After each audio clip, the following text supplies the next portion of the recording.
Today we will see vector product of two vectors. This is the last lecture in mathematical methods. Previous to this we have seen scalar product. Now we will see what is a vector product. Now vector product of two vectors is nothing but a third vector whose magnitude is equal to the product of magnitudes of the two vectors and sine of the smaller angle between them. Let us see here. Let us consider two vectors P and Q. This is vector P and this is vector Q. And theta is the angle between them. So vector product of P and Q. This is nothing but it is a third vector which is perpendicular to the plane containing the two vectors. This R is nothing but P cross Q. So vector product of two vectors is nothing but it is the product of magnitudes of the two vectors and sine of the smaller angle between them, and direction of the third vector is given by the right hand screw rule. So if suppose as I have taken one screw here and I have held this screw in my right hand. So if suppose I will keep this screw at this point. So if I will rotate this screw from vector P to Q, if suppose in this direction I am rotating it from P to Q, then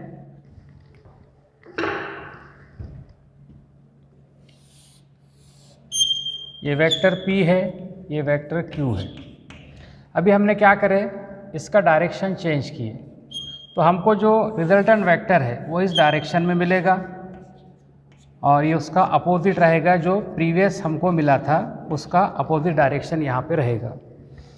अब ये R का जो resultant vector है ये P और Q का cross product, इस vector product को हम क्रॉस प्रोडक्ट भी कहते हैं. ये उसकी साइन है और इसको वेक्टर प्रोडक्ट भी कहते हैं. ये इक्वल होता है पी क्यू साइन थीटा और U R cap.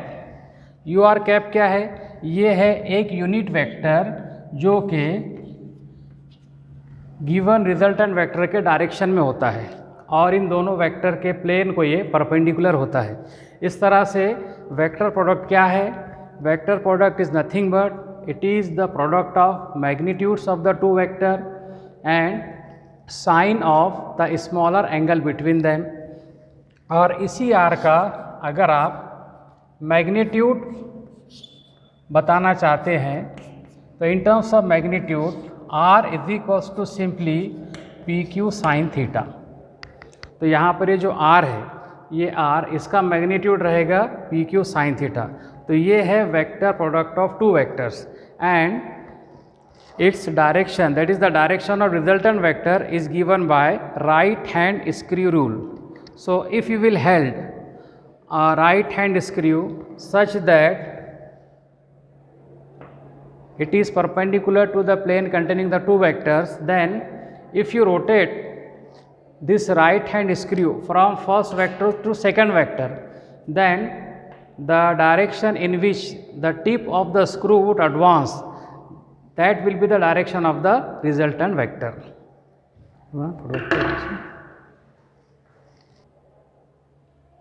The example of vector product is nothing but if suppose a particle or a charge Q is moving through a magnetic field of induction B, then it experiences force and this force is given by F is equals to Q V cross B. So this is an example of vector product. Force experienced by a charge Q which is moving with uniform velocity V in a field of magnetic induction B. Now we will see some characteristics of vector product. What are the characteristics of vector product? So one by one we will see. Now first characteristics of vector product is that it does not obey commutative law. Vector product does not obey commutative law of multiplication. Means suppose P cross Q. P cross Q is equals to PQ sin theta, but if you change the direction or order of the vector in vector product, then you will not get the same result. That means P cross Q will not be equal to Q cross P. अगर आप P cross Q इस order में vector product carry out करते हैं और उसके बाद में आप Q cross P order change करके अगर आप वेक्टर प्रोडक्ट फाइंड करेंगे तो आपको सेम रिजल्ट नहीं मिलेगा, बल्कि रिजल्ट आपको नेगेटिव साइन के साथ मिलेगा। जो रिजल्टेंट वेक्टर है वो अपोजिट डायरेक्शन में रहेगा। इसलिए वेक्टर प्रोडक्ट ये कम्यूटेटिव लॉ ओबे नहीं करता है। सेकेंड जो कैरेक्टरिस्टिक्स है कि vector product obeys distributive law. It obeys distributive law of multiplication. That means if suppose there are three vectors A, B, C, then A cross B plus C, this is equals to A cross B plus A cross C.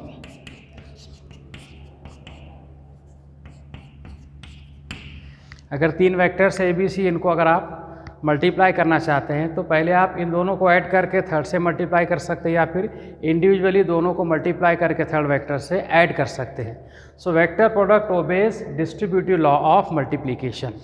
इसके बाद में next characteristics है self vector product और self cross product. If suppose you are multiplying the same vector with itself, तो यहाँ पर क्या होगा, A क्रॉस है तो पहले इन दोनों का मैग्नीट्यूड AA साइन थीटा, तो यहाँ पर आएगा as we are carrying out self vector product, तो एंगल रहेगा 0। और हमको मालूम है कि साइन 0 क्या होता है, साइन 0 होता है 0, इसलिए सेल्फ वेक्टर प्रोडक्ट ये 0 रहेगा। इसी तरह से अगर आप वेक्टर प्रोडक्ट देखना चाहते हैं पैरेलल वेक्टर्स का, vector product of parallel vectors. If suppose there are two vectors which are parallel to each other, then what will be their vector product? For example, P and Q, they are parallel to each other. So P cross Q will be equal to PQ. Then sin theta means sin 0. So sin 0 is 0. That's why PQ into 0 is 0. So vector product of parallel vectors is 0। इसके बाद में जो next characteristics हम देखेंगे उसमें यहाँ पर हम जो रेक्टेंगुलर यूनिट वेक्टर्स हैं हमारे पास i j k, in i j k के लिए भी यहाँ पे हम लिख सकते हैं कि i क्रॉस i। तो यहाँ पर दोनों भी वेक्टर सेम है इसलिए एंगल 0 रहेगा। तो i क्रॉस i के लिए हम लिख सकते हैं एक जनरल रिजल्ट जो कि हमने इससे पहले देखे, ये इक्वल रहेगा j क्रॉस j के और k क्रॉस k के, ये तीनों भी 0 हो जाएगी। i cross i will be equal to j cross j will be equal to k cross k, इनके बीच में एंगल 0 है इसलिए ये 0 रहेगा। इसी तरह से इसके बाद में हम देखेंगे नेक्स्ट, अगर दो वेक्टर्स परपेंडिकुलर है, if two vectors are perpendicular that means theta is equals to 90 degree, तो क्या होता है, if suppose P and Q they are perpendicular to each other, so P cross Q is equals to PQ sine 90। अब sign 90 ये 0 ये 1 है, जैसा cos 90 0 होता है, साइन 90 1, तो आपको क्या मिलेगा, सिर्फ PQ। तो इस रिजल्ट को हम जनरलाइज करके लिख सकते हैं I क्रॉस J के लिए। This I cross J should be equal to magnitude of I, magnitude of J, and angle between them is 90. As you know, these three vectors, they are mutually perpendicular, x, y, z. So I is along x, J is along y, and k is along z. So I cross J, वो दोनों एक दूसरे को perpendicular है, इसलिए magnitude of I, magnitude of J and then angle between them is 90, sin 90 is 1. So you will get another vector. Vector product of two vector gives you third vector. So I cross j you should get k and k is perpendicular to these two. तो I cross j के लिए आपको मिलेगा k. अब vector product की जो property है, अगर आप ऑर्डर चेंज करते हैं, ये कम्यूटेटिव लॉ ओबे नहीं करता है, इसलिए अगर आप j क्रॉस i लेंगे तो आपको रिजल्टेंट वेक्टर मिलेगा अपोजिट डायरेक्शन में, इसलिए आपको j क्रॉस i मिलेगा -k. सिमिलरली अगर आप j को मल्टीप्लाई करते हैं k के साथ, j क्रॉस k, तो नेक्स्ट यूनिट वेक्टर जो आपको मिलना चाहिए वहाँ पर i. अगर आप ऑर्डर चेंज करेंगे k क्रॉस j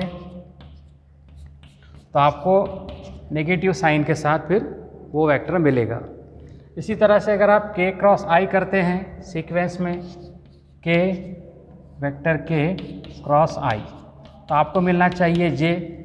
लेकिन अगर आप ऑर्डर चेंज करेंगे i क्रॉस j तो आपको मिलेगा सेम i क्रॉस k, तो आपको सेम वेक्टर मिलेगा अपोजिट साइन के साथ. तो ये है वेक्टर प्रोडक्ट आई जे के, अगर वो परपेंडिकुलर है तो उसके सारे रिजल्ट्स. इसी तरह से अगर वेक्टर्स एंटी पैरेलल है, if suppose vectors are anti parallel, उनके बीच में एंगल 180 डिग्री है, तो क्या होगा P cross Q, P Q sine 180, again sine 180 0, इसलिए आपको रिजल्ट मिलेगा 0. इसके बाद में नेक्स्ट कैरेक्टरिस्टिक जो हम देखेंगे वो vector product of two vectors along with rectangular components. Suppose first vector P is given by Pxi plus Pyj plus Pzk, और second vector Q is equals to Qxi plus Qyj plus Qzk.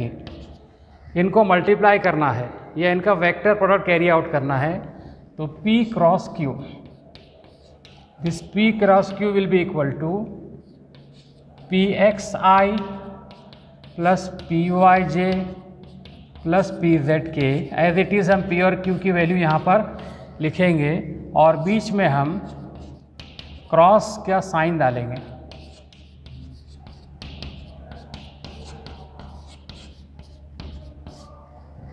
अब ये दोनों bracket का cross product carry out करेंगे. सबसे पहले Pxi cross Qxi, first term Pxi का इस कंप्लीट तीनों टर्म के साथ, कंप्लीट ब्रैकेट के साथ में वेक्टर प्रोडक्ट, तो ये रहेगा इक्वल Px Qx, ये रेक्टेंगुलर कंपोनेंट्स है और इसके साथ में जो यूनिट वेक्टर है इनका हम ले लेंगे क्रॉस प्रोडक्ट. उसके बाद में plus Px Qy I cross j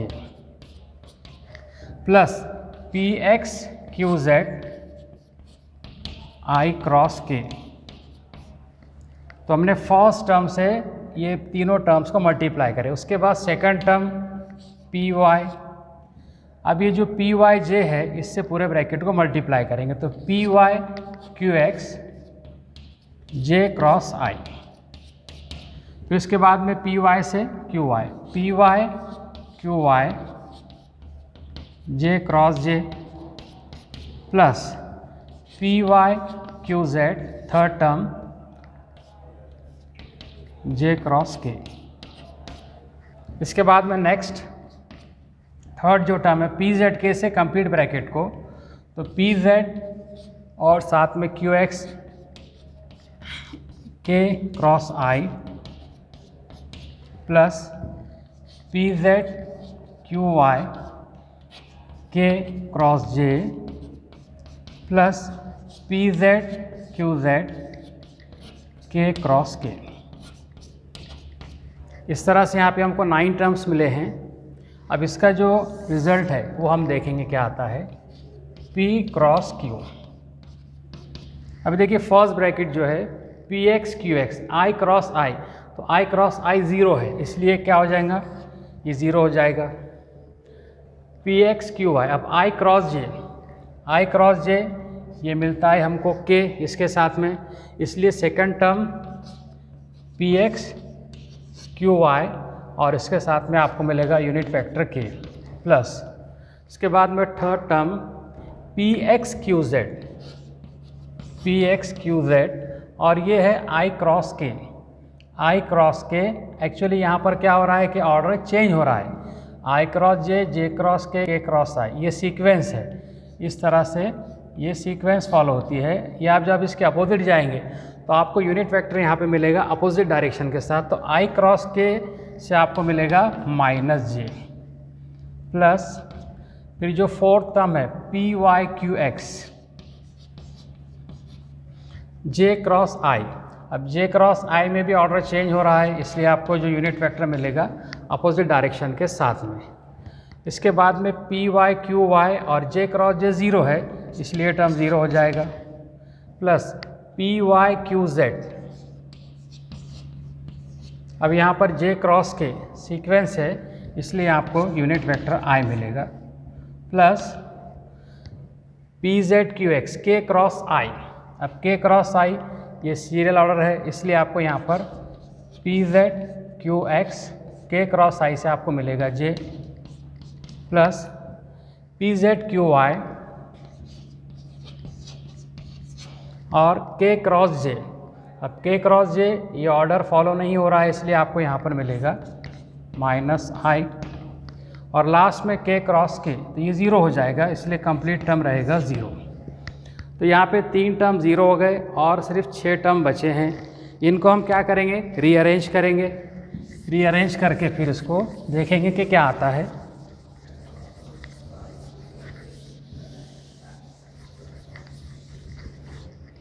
ये देखिए इधर P X Q Y K और P Y Q X minus K, फिर P X Q Z minus J plus J, फिर P Y Q Z I minus I, तो I जे के इनके terms को हम सेपरेट कर लेंगे। सबसे पहले हम लेंगे P Y Q Z, P cross Q is equals to P Y Q Z, और उसके साथ में आई है, और बाद में है पी जेड क्यू आई और ये माइनस साइन के साथ है, तो आप इसको लिख सकते हैं minus P Z Q Y और उसके साथ आई, ये कॉमन है, प्लस अब उसके बाद जे देखेंगे हम पी जेड क्यू एक्स, ये जे है, और उसके साथ में यहाँ पर आपको माइनस मिल रहा है minus P X Q Z, ये है जे के साथ, प्लस लास्ट जो है के, तो के पॉजिटिव कहाँ पर है देखिए, P X Q Y, P X Q Y और उसके साथ में P Y Q X minus P Y Q X, और ये है के। इसको हम डिटरमिनेंट के फॉर्म में भी लिख सकते हैं, P cross Q is vector product of two vectors can also be represented in terms of determinant, which is shown here. P cross Q is equals to determinant I j k p x p y p z q x q y q z. Similarly, the magnitude of cross product of two vectors is numerically equal to the area of a parallelogram whose adjacent sides represent the two sides of adjacent side represent two vectors as shown in figure. So here this vector p and q, they are representing two adjacent sides of a parallelogram. By completing the parallelogram we can get here vector p shown by OA, vector q shown by OB. As we know, area of parallelogram is equals to base into height. So base is nothing but OA, which is vector p, and height is here is it is shown by h. So by using Pythagoras theorem in triangle OBD, we know sin theta is nothing but opposite side upon hypotenuse. So here opposite side is equals to OB sin theta. Now BD is nothing but height, h is equals to OB is representing vector q, H is equals to Q sin theta. Now we can substitute this value in the formula and we will get area of parallelogram is equals to PQ sin theta. So PQ sin theta, this is nothing but magnitude of the cross product. So here we can write area of parallelogram is equals to magnitude P cross Q. Thank you very much.